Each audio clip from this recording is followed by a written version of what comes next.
My name is Catarina Benincasa.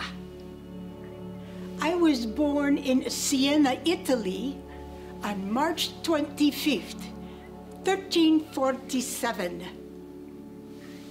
I was one of 25 children. Even as a child, I desired a close union with my gentle Lord. My father allowed me to have a little room in which to live and to pray whenever I wanted.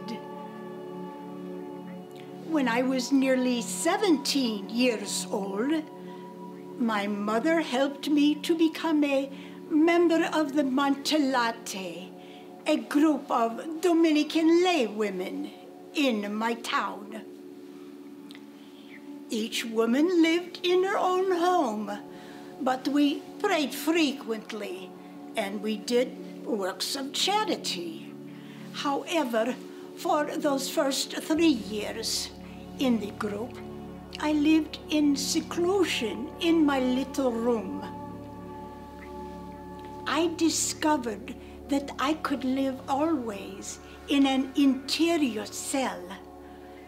Later, when I could not find a quiet, undisturbed place to retire to, I began to build in my mind and heart a secret cell which I would never have to leave.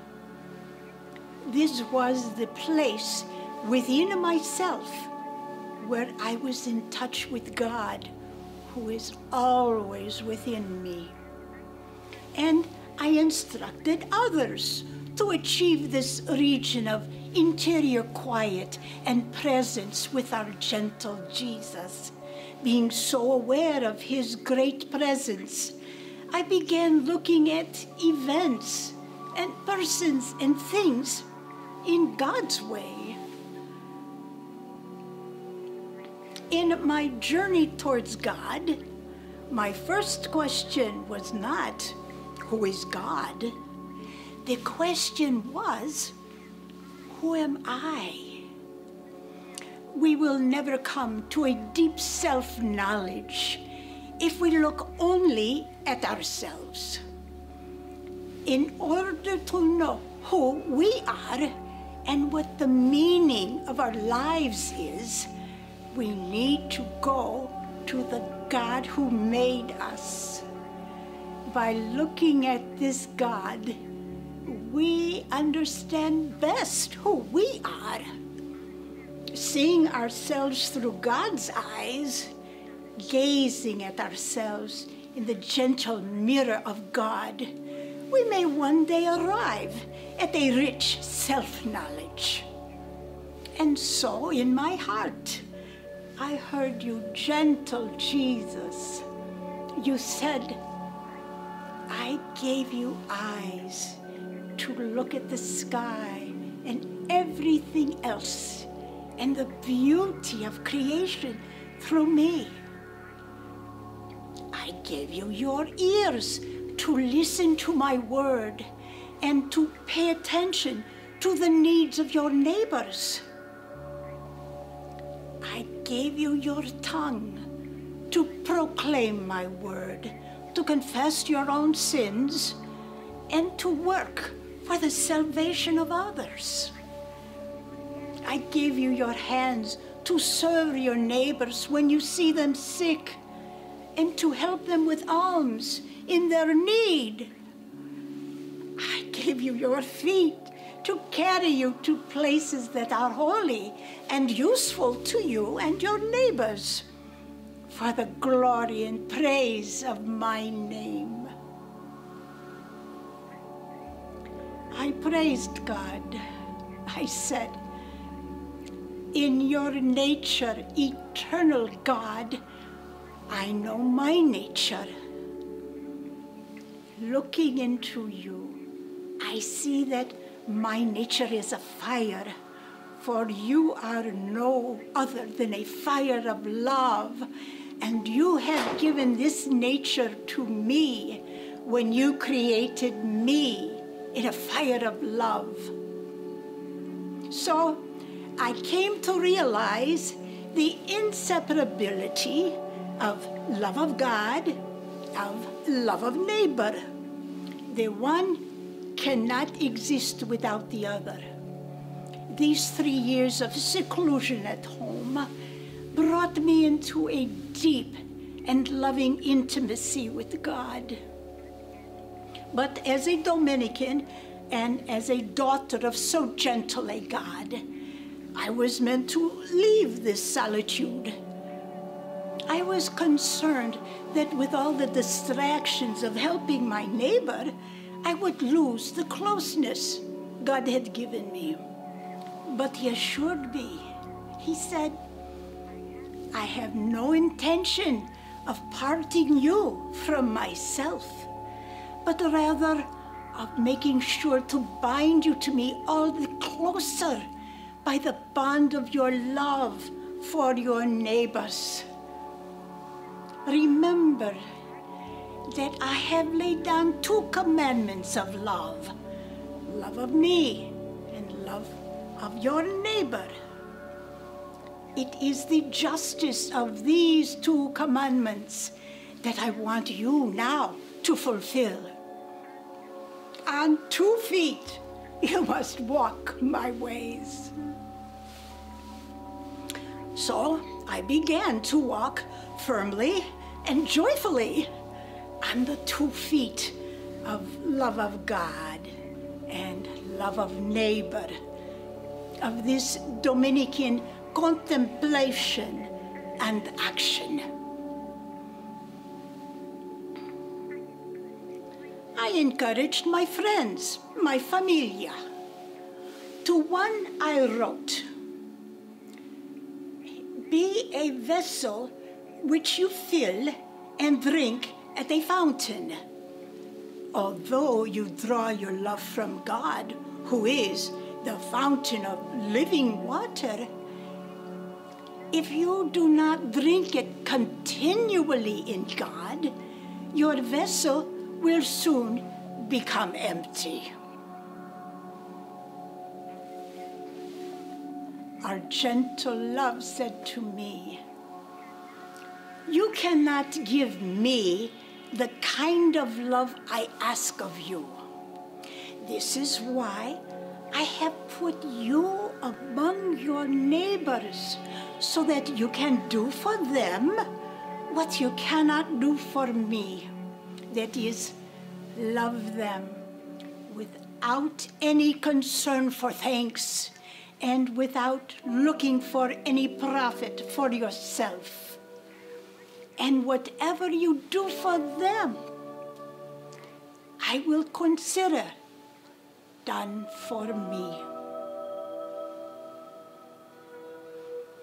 So the women of the Dominican Montelate and I worked to help those who were suffering. We went to Santa Maria della Hospital and to ease the pains of the plague victims and lepers. At this time in Siena, every home lost loved ones to the plague. There was a woman named Teka, a leper. Besides the leprosy of her body, Teka had a mean-spirited attitude. She hurled words of sarcasm and abuse whenever I approached to help her. Then my own hands became leprous. Eventually, Teka died. I prepared her broken body for her tomb and buried her myself. Upon finishing this task, I found that my hands were completely healed, completely. I met Niccolo di Toldo in Siena's prison. A young political prisoner, he was to be executed. Niccolo had refused to see a priest. I went to see him. I spoke gently and with the compassion of God Himself, I won his confidence. He told me of his great fear. I consoled my son. I spoke to him of Jesus' great love for him. His fear disappeared. His last request was that I be present at his execution to give him courage and to pray for him. I was allowed to know that Niccolo was welcomed into the joy of heaven that day. The church too was suffering. It was around the time of the Great Schism. I loved the church. I stayed with the church. I suffered with the church. To His Holiness, Pope Gregory XI, I wrote, "How I long to come to you, beg you, communicate with these people as a father, as God will teach you. I shall come to Avignon soon to lay your sheep in your lap. Holy Father, talk to the peoples of the towns of Lucca, of Pisa, of Florence. Listen to them. You don't encourage them. Make peace with all of Tuscany. Don't be guilty of irresponsibility. Don't offend the Holy Spirit. Take heart. Don't be afraid. Go back to Rome." These were hard times, the 1300s, strange times too, much like your own.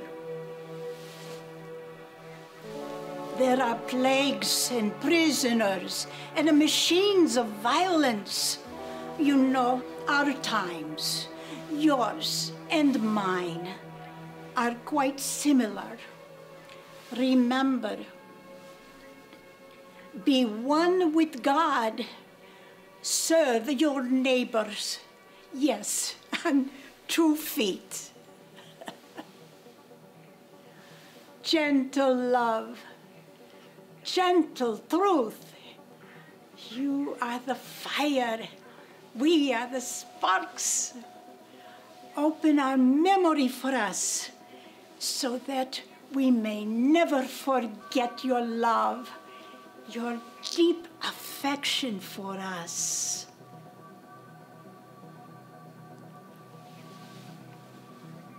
You wish to discover God's will for yourself? How do we know God's will? I will say what I've learned from my own life. Dwell always within the cell of your own soul. For there we find the well that holds God's living water. Go down this well. Don't run from the self that seems dark, small.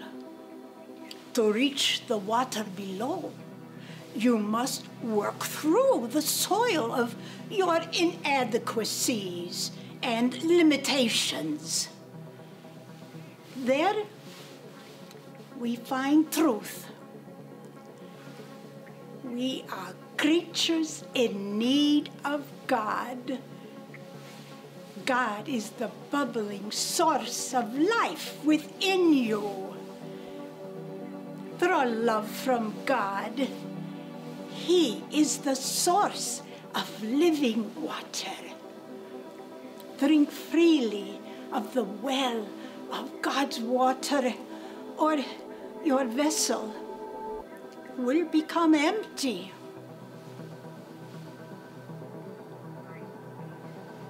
My dear familia, the sweet testament that Christ gave to his disciples was peace. Is there anything lovelier than peace? I want you then to do the work of angels and to be mediators of peace. Do what you can, but do all that you can.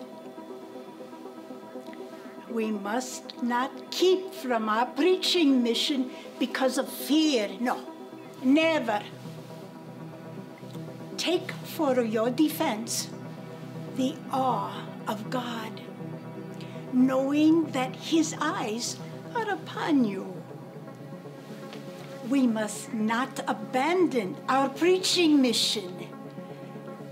We must be faithful and do what we can. If we cannot walk, then we must crawl on all fours. If we cannot preach as Dominicans, let us preach as pilgrims. We must do what we can. We must see the world in the light of faith, knowing that to Christ crucified, we can do everything.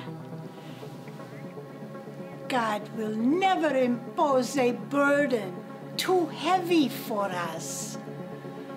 Nothing is impossible with God's help. Dear familia, this is your time. Redeem it with your life. I, Catarina, tell you, this is your time. Grazie. Grazie a Dio. Grazie a Dio. Grazie a Dio.